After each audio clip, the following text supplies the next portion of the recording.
Ladies and gentlemen, a conversation on criminal justice reform with Van Jones and Matt Schlapp, hosted by Saagar and Enjeti of the Daily Caller.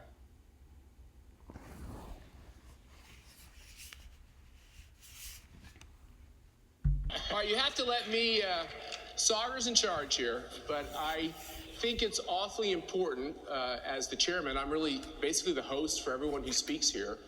And one of the things we want to do is to give you interesting content about the issues that are happening in society, all of them. And we want to give you different perspectives. And I think it takes, some of you know that I will go on CNN and MSNBC, and I've been on the Bill Maher show, I went on The View. And I actually think that's pretty important to do because it's important for people on the right and on the left to be able to talk to each other in a civil way. So I think we ought to appreciate the fact that Van Jones has a lot of courage and character to be here today. It's an honor. And you're getting, people are standing. Good. It's an honor. I appreciate it. And of course, we're going to disagree. If we went into all the political issues, we'd probably disagree on most things. But like every two human beings, there are things that we do agree on. And we're here to talk about one of those. Absolutely. So on that note, Van Jones, what are you doing here? I thought it was an ACLU gathering. Yeah. Turns out it's not. Here, I can really help you with that. It's ACU. Okay? ACU. It's almost as good as an ACLU gathering. No, I'm here because I'm concerned. There are battleground issues that we don't agree on, and we should disagree where we don't agree. That's what democracy means. Democracy means you don't have to agree. Dictatorship, you have to agree. Democracy means you get to disagree. So that's good. Where we don't agree, we should fight. Try to fight clean, we should fight. My problem is not the battleground. My problem is there are common ground issues where we do agree, and we won't work together on those all too often. And that's got to stop in America. That's got to stop in America. And you can work together. You know, Van, on that point, you're one of the few Democrats that I've seen that actually will work with the president. What blowback have you gotten from the left for doing so, for appearing at events like these? Look, when you say the left, who do you mean? Are there people on Twitter? I might be able to help you with that. I can really help you with that. Jump in when you feel free. Yeah. Look, are there people on Twitter who say mean things? Yes, but here's what I'll say on criminal justice reform. If you're on Twitter calling me a sellout for working with Trump on criminal justice reform, here's what I know about you. If you're on Twitter, you're not in a federal prison because they don't have Twitter in federal prison. I don't have to listen to you. I care about the people who are locked up. That's who I care about. Matt, you know, the First Step Act was quite literally in its name. But what is the second step for conservatives on criminal justice reform? What does it look like? Is it prosecutorial reform? Are there other issues and crimes that you want to work with on the left? Tell us a little bit about that. So I would say the first thing is Pat Nolan, who runs our Center on Criminal Justice Reform. A hero. If you haven't seen Pat around CPAC, you ought to go talk to him. His personal story is, I'd almost say it's almost un-American what happened to him, really. It's really a travesty. My opinion, sometimes we criminalize our political disagreements, and I think Pat was a victim of that, and it's affected his whole life. And he's a good Christian man who puts the best face on it. So people like that, I'll listen. My view as being the chairman of this organization is there's a lot of people like that I should listen to. I will tell you, I approach criminal justice reform from probably my own experiences. And you know, when you do battle in the swamp and you work for a Republican president, and you're a staffer, it seems sometimes that political disagreements turn into legal jeopardy for you. And it is a strange thing that every modern Republican president has a special counsel, each and every one.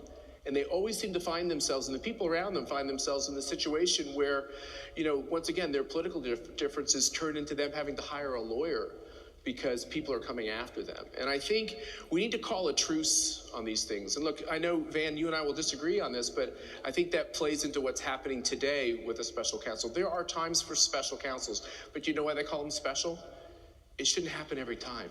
Special should be a very unique set of circumstances. Well, and Matt. it's turned into like constant. And so I think we need to have a truce on certain things, and we need to take our political disagreements to the ballot box. I mean, let's see where the American people are. Well, I'll say a couple things. I think Clinton had a special prosecutor He did. as well. So He did. He's the only Democrat that got one, so it happens every once in a while.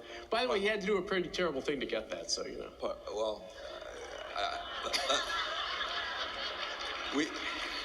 got 12. We don't want to go there. We got do 12 minutes. Okay, we got 12 hours. We can talk about That's that. right. But let's talk about it though.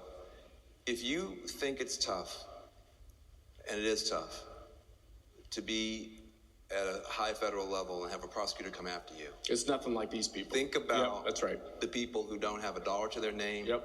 who are in Appalachia, who are in Chicago, who are in Native American reservations. When the prosecutors come after them, they do not have the ability to defend themselves. And part of, I think, what we have to start to recognize here is that both parties have sacred values and principles that are being run over by excessive incarceration. At your best, the Republican Party and the conservative movement believes in the idea of liberty, which is limited government and respect for individual rights and dignity. At our best, we believe in the concept of justice, making sure that the little folks don't get run over by the big folks.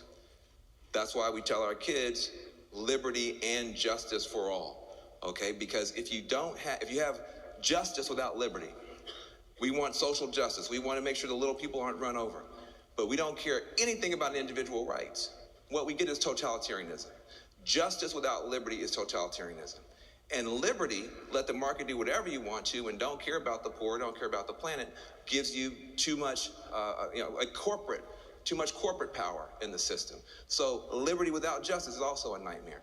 We tell our kids liberty and justice for all because I've never seen a bird that can fly with only a left wing, not even in Berkeley. I've never seen a bird fly with only a left wing. I've never seen a bird fly with only a right wing, not even in Mississippi. We need each other. We need each other. And on this issue of criminal justice reform, it is the most anti-liberty, anti-justice thing that we've built. And I learned it from Newt Gingrich, who I had a TV show with. And Newt told me, Van, you are doing a bad job on criminal justice reform because you only speak about it from the racial justice perspective. He told me as a conservative, Newt Gingrich, he said, we have now a big failed government bureaucracy that eats up money and eats up rights and has no accountability and sends people home bitter and not better. That's wrong. He said the libertarians in my party feel that this thing is eating up too many rights. He said as a Christian conservative, Van, where are the second chances? Where is the redemption? Somebody makes a mistake, fine. But when they come home, they can't get a job. They're not welcome back. They can't get a student loan. He said, we've got to do something. I said, Newt, where you been all my life? Where have you been? Well, to that point, Van, who has been better for criminal justice reform? Was it former President Obama or is it President Trump? Hey, listen. Hey. Yeah. I tell you what. I tell you what. As on so many things, both parties should be proud. Okay. As on both things. Hey, listen, President Obama, give him his credit now. President Obama was willing to raise this issue and willing to reach out to the Koch brothers and willing to go into prisons, and his attorney generals tried to make some changes. He was not able to get it across the finish line. President Trump, to his credit, got it across the finish line, and now we got the first step back. So we got a relay race going. We should both be proud. Both parties should be proud. You know, this is a conservative conference, and I'd be remiss if I didn't bring up some of the conservative concerns. Some people, like Tom Cotton, they looked at this and they said, you know, the First Step Act is letting out bank robbers, it's letting out carjackers, it's letting out felons who assault kids, people who assault cops. Why is it a good thing, and this is to both of you, that those people are getting out early? Well, let me try first, just real quickly. My entry, that's right, but my entry into this issue is a basic concept, which is we all will spend this whole conference talking about how the federal government gets a lot of things wrong and spends a lot of money getting things wrong. Why out of nowhere do you think someone waved a magic wand and everything they do when it comes to our federal prison system is unimpeachable. We know as conservatives we should be skeptical of the idea that government gets everything right. And so the first step is, the first way to look at this is you look at states like Texas. You and I were talking about this backstage, but the Texas example is a great one because Rick Perry was just here, our great Secretary of Energy. And what did Rick Perry do in Texas? He had financial issues because they were building prison after prison after prison. And what he decided to do is say, hey, let's look at some of these reforms. Let's make sure the inmates are closer to their families. Let's make sure inmates can learn skills. You know why? 97% or some odd are coming back into society anyway. Wouldn't you want them coming back into society with good, healthy family relationships and the ability to get a job and get off welfare? And this is stuff we can agree with. So for my conservative friends who criticize the bill, it's almost like they're trying to find a way that it's not perfect. And we all know there's not been a perfect piece of legislation that really ever passed. And so, yes, I'm sure there are things that each one of you would want to change, but the concepts are as I described. Understand that this prisoner is coming back to you unless they're a horrible, violent felon. If they're not, they're coming back into society. I want them coming back into society ready to succeed. Yeah. Hey, listen. I have to say something against my own interests here. Here's the deal.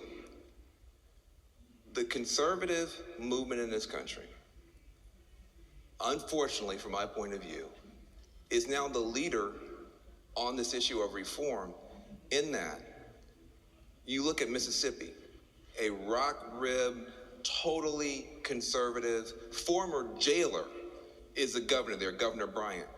Governor Bryant has cut the prison population and crime at the same time. Deal in Georgia cut the prison population and crime at the same time. Rick Perry cut the prison population, prison expenditures, and crime at the same time. Ohio, South Carolina, what you're seeing now are Republican governors being tough on the dollars, tough on crime, and shrinking prison populations and showing the rest of the country that it can be done. Now, my problem is I now have a conservative movement that, for libertarian reasons, for Christian conservative reasons, and for fiscally conservative reasons, is actually doing a great job on what should be my issue. This is supposed to be my issue. You are stealing my issue. So, so They're welcoming you with open arms. Keep going. Let me keep going. Look, I'm gonna stay in my party. But what I want to say, but take some dadgum credit for being smart. Take some dadgum credit for getting it right, and take some dadgum credit for showing that, listen, if you take some food, we had this conversation before. Yeah, don't take my food. I'm a socialist according to you. I should take your food. I'm just joking. We probably don't want to go there either. But listen, here's what happened, and you guys understand how this happens. We passed a bunch of laws 30 years ago, throwing the book at everybody for everything. And then we didn't look at it again. A lot of people didn't. It's just like when you get food, you go out to eat, you get a bunch of food, you put it in the refrigerator, and you don't look at it for 3 weeks, 6 weeks. You open that up, it doesn't look like food anymore. This doesn't look like justice anymore. This system has got so much stupid stuff that we've allowed to accumulate. And conservatives and liberals are now coming together. Us for justice reasons, you for liberty reasons, and we're getting something done. Let's keep doing stuff that works. The 3 issues that we should stay together on. We should fight on everything else. But I'm happy to do it.